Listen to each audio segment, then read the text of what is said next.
APC chieftain Adamu Gaba has just explained the implication of the recent United States designation of Nigeria and what he revealed about weapons supplies and the fight against terrorism has left everyone concerned. Stay tuned as we break down exactly what this means for Nigerian security efforts. Particular concern for the purpose of genocide against Christian population.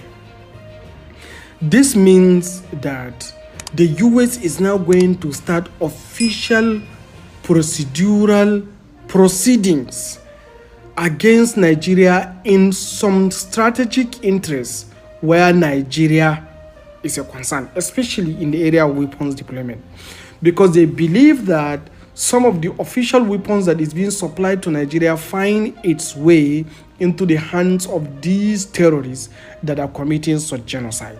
So an action is going to be taken against them.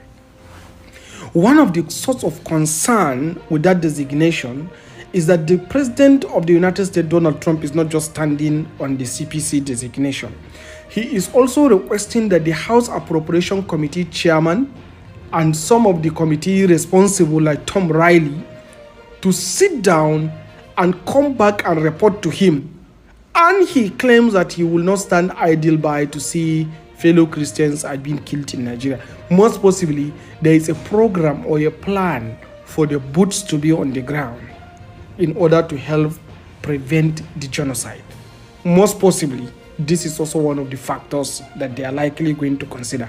It means that the general failure of Nigerian leadership may lead to the US boots on the ground in Nigerian soil. And this is very, very damaging to this country. So it means that there is a general vote of no confidence on the current leadership system of the country.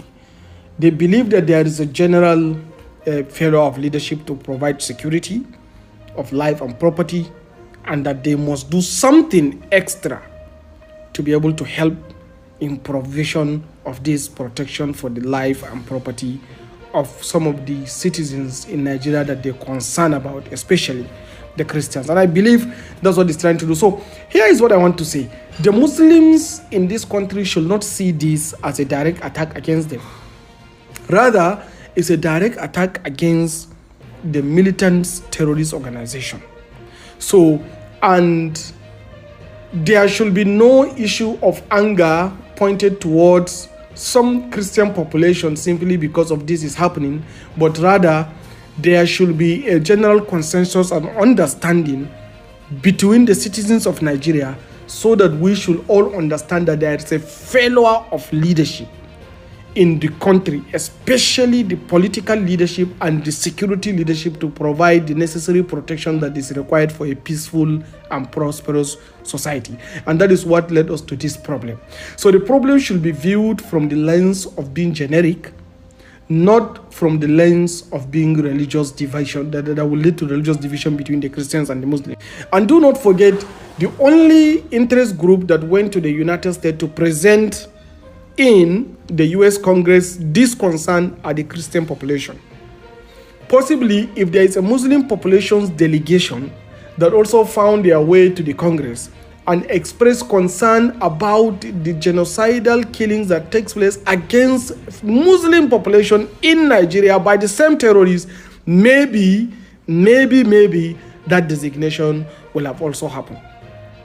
So we shouldn't target as one religion trying to confront the other, or Christians are trying to confront the Muslims in Nigeria. No, we should see it as the citizens that are supposed to be protected by the security and the leadership of the state that has failed, and that is why the US is trying to do that. And the US is likely doing that because only the Christian population went and reported the issue, to the Congress. Should the Muslim also go and report, they may likely be designated. So this should not instigate any religious differences in Nigeria, but rather it is something that all of us share, that there is a general failure of leadership, both in the political class, most especially the political class, then of course also the security, particularly the political class, because the political class are supposed to provide all the necessary resources for the security to function. But the political class has failed to provide these things, focus on corruption and stealing. And that is why the security are failing.